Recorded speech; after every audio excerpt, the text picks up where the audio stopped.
Alright guys, welcome to another exciting episode of Music Combo Podcast with me, Amerado. Thank you guys so much for the feedback. Previous two episodes, like I told you guys, I have more episodes. These ones are not really like episode 2 or 3. These ones are like, should I say senior worker pass? If just if you love me movies, it's like senior worker pass. So welcome to the channel OneplayAfrica. Please subscribe to the channel.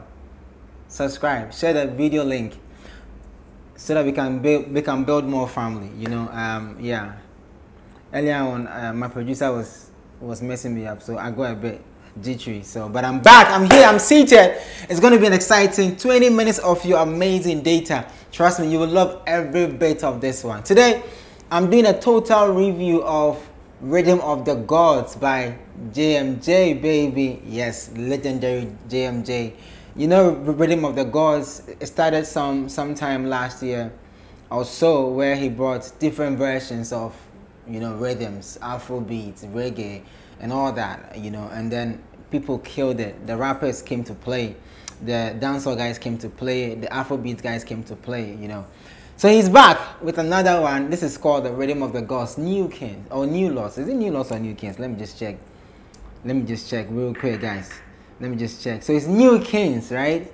Now, per definition of the New King means that the rapper, the guy or girl who is probably doing well in his or her space among her peers or his peers, that deserves attention. So if you're a king in rap, it means that when you're coming to play, you have to come and play well. So welcome to the show. My name is Nanaya. Quickly review of JMJ's Rhythm of the Gods, New Kings. I'm joining it together, guys. Tape 1, tape 2 all together. We're going to break it down, shall we? You're welcome. Subscribe to the channel. Shout out to you for subscribing. Comment below when you're done watching. Let's get into it. Now, I'm going to start by touching on the theme, the name of the tape. So, first off, is Rhythm of the Gods. Now, the Bible says that biblical, if you're spiritual, you understand the Bible says that God made us in his own image. So therefore, if I am Nanaya, then I'm a God. I'm a smaller God. Therefore, if someone like JMJ says, I'm doing rhythm, I'm doing a production that will assemble people who have voice or who are champions in their space and who are also probably gods in their genre of music, then it means if you're coming to play, you have to come hard. So I guess that Rhythm of the Gods simply means that an ensemble of the best, or the gods in a genre, whether hip-hop, hip life, reggae, dance, or Afrobeat, like he did in the past. Now, 2021, he's given us Rhythm of the Gods, New Kings, another deadly theme, New King, New Kings. Now, listen, when they say somebody's a king, you know who a king is, right? So the Bible says, I'm using a little Bible explanation because I don't want to mention names, so I'm using a little biblical stuff. So David was a king. You know how powerful David was, right? So David was a king. The kings, back in the day, Kings were very powerful. And so if you bring it to music, I use David because David is the Psalms. Psalms is like all of it is like music, right? Okay. Now if you bring it to biblical world and bring it to the new kings, the hip hop era, it means if you're a new king, you must be the girl or the guy everyone is talking about, everyone is jamming to, everyone is saying you are the best, everyone is saying you can come to play, or everyone is saying you deserve the attention too. You get it? So when you are selected to be part of this New Kings tape by JMJ for Rhythm of the Gods, which I've explained why I think that the name is so powerful, Rhythm of the Gods, as the assemble of the most powerful voices in music in every genre. Woo, JMJ, man, you can think. Damn, you can really think. So this New Kings tape is very interesting to me because I spent time to listen to the tape, and I said, let me have a conversation with you guys about it. Let me tell you guys what I think about it. Tell me what you also think about it by commenting below. So the tape is in 2 parts, tape 1, tape 2. Now, let's talk about the beat. You see, JMJ brought back JMJ sampled Dr. Dre's record called Still Dre, right? Dun, dun, dun, dun, dun, dun, dun, dun. And that record is one of the most hardest, that beat, that production by Dr. Dre, who is known as one of the pillars in hip hop music. Nobody can question that. It's one of the most hardest beats that has ever come out from Dre. Till now, people still listen to that beat, and it has also featured the biggest names, arguably, in hip hop history. I'm talking about, it has Snoop on it, it has Pac on it, it's had Eminem on it, so you know what I mean. You get it. So if you were a new rapper and JMJ sends you this kind of beat, I think that your first point of call should have been taking your time to do a research on the beat. Because you see, with such a beat that has a sample from Dr. Dre that was flawlessly done, JMJ killed the sample, added his own elements to it. It made it so beautiful that you can actually feel the blend of hip life and hip hop in the mix in this production by JMJ. The beats by itself is already beautiful. So when it is being sent to you and then you want to jump on it, you have to take your time, do a research, attack the beat in a way that will make you a king in your era.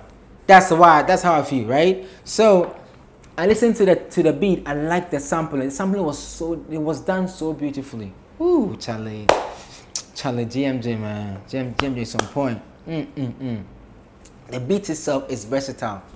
The beat, like I'm saying, at a point, depending on who is rapping on the beat, it can be a hip life beat. Depending on who is delivering on it, it can be a hip hop beat. You understand? Depending on who is delivering on it. So depending on the artist and the beats and how you can play with it. So I think JMJ himself played the beats in a way that the beat actually is a song on its own. Just like how Dre did with Still Dre. The production is a song, the beat is a song on its own, it's a hit on its own. You understand? So when you're coming on it, you have to come hard. Now, in total, there were 11 new kings that JMJ selected. Big ups to all these new kings.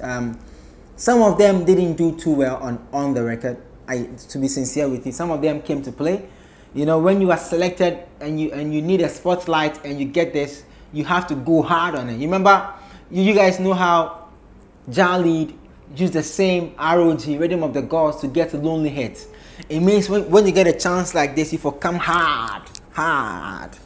So some of the guys, I will not mention the name of the guys who didn't come hard on the beat and they came to play, because I don't want to kill any young king spirit. I feel that there's more room for improvement to all of you, but I picked up a few names that I want to talk about their music and how well they did on it. So I'm going to start off with Frimpong, the Osel Chrome boy. You know, Frimpong has recently been in the news, you know, for responding to Yapono. And I think that on the Rhythm of the Gods, he came hard. Frimpong brought the hip life feel. You know, when you listen to Frimpong's record, it's a commercial tune. That's why I like Frimpong's record, because the beat itself is commercial. When you're coming on it and you're able to make it more commercial, you are more likely to get another hit song to add to your catalog. So shout out to Frimpong. Frimpong did amazing. And I like the way Frimpong, you know, I like the writing of Frimpong's songs. I liked it. It gave me a feel of the hip life era. And I think it was good. I think that we need to encourage people, rappers who are still doing the hip life thing and the hip hop thing at the same time. Shout out to Frimpong. Also, oh man. This guy. Have you guys listened to Amerado's track on the Rhythm of the Gods New Kings?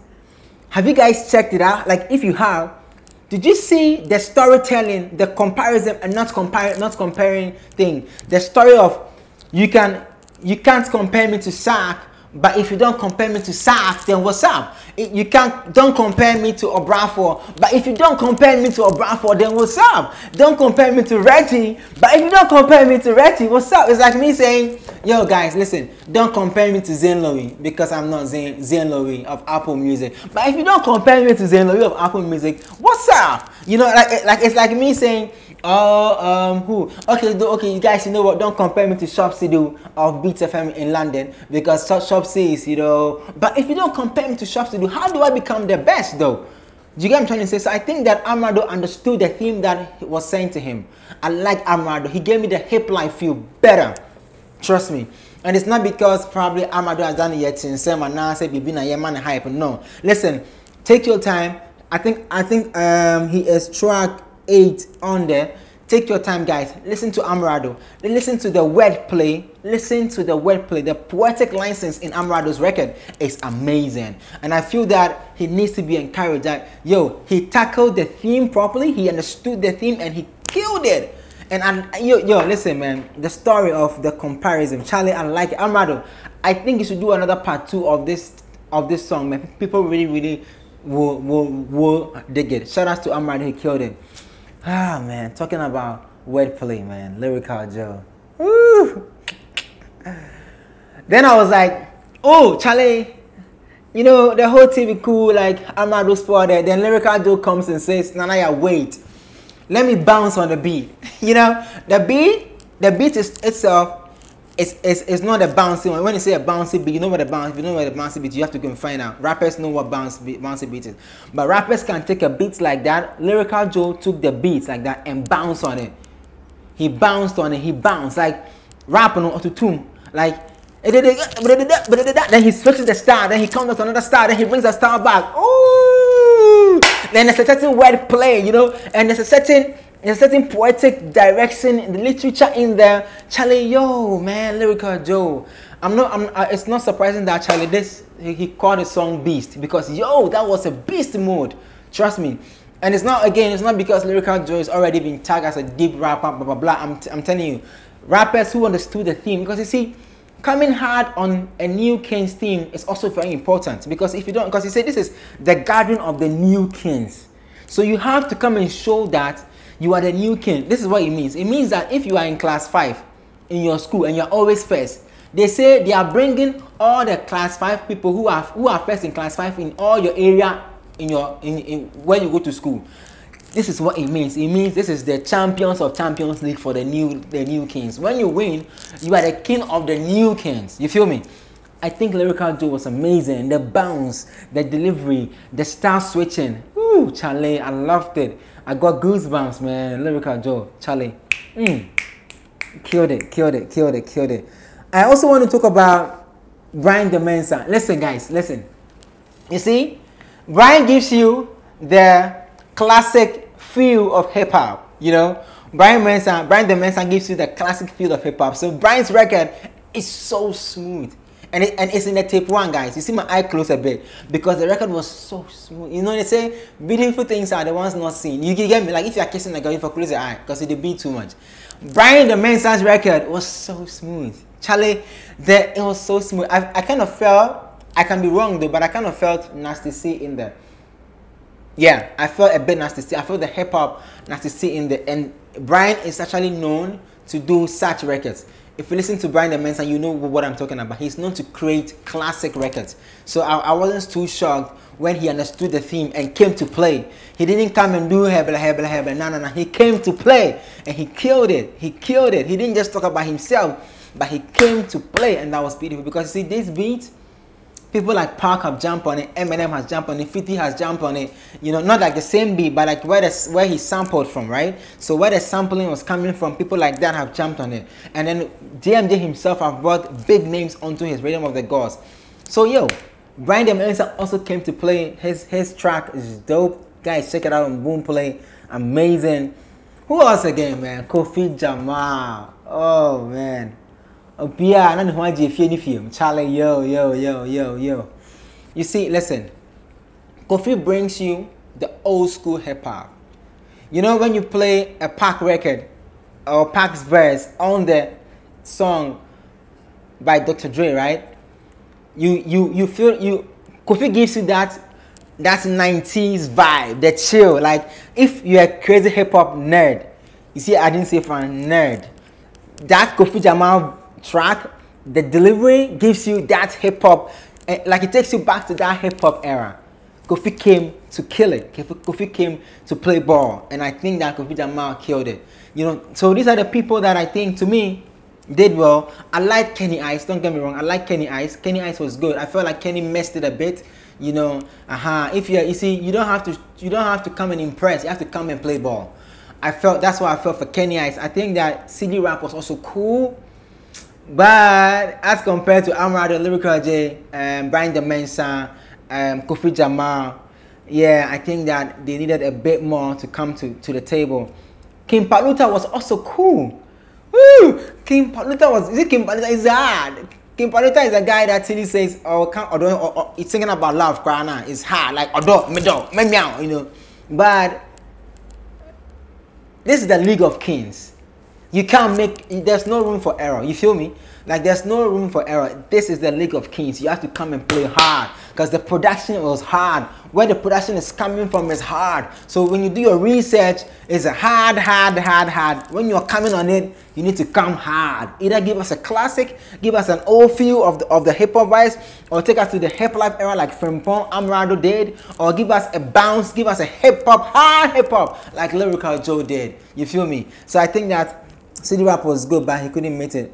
I mean, as for AY Poyu, shout out to AY Poyu, the GOAT. He's in his own league. He's doing his own thing. He's saying things that he alone believes in, he alone sees, you know. I mean, come on, AY Poyu says, nah, I think it's 2K. I like that. Shout out to JMJ for this classic job. Big ups to Boomplay again.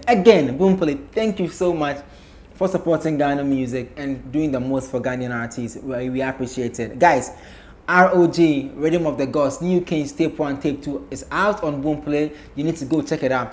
In case you've listened to any of the songs I'm talking about and you think that Nanaya, you didn't pick this one, you should have picked that one, please let me know in the comment section below. I'll be glad to read them. I reply the comment section though. Check, I always reply. Subscribe to the channel and shout outs to the other guys who were on it. Shout out to everybody that was on the New Kings. Shout out to you guys are amazing. But I feel that Kofi Jamar, BryanThe Mensah, I feel Lyrical Joe, Amerado, Frimpong, they came to play ball and they showed that they can be in the leagues of the Kings. Welcome. This is the Music Convo Podcast with Nanaya Radio. Subscribe to the channel. I'm out. Oneplay. Add class to your music.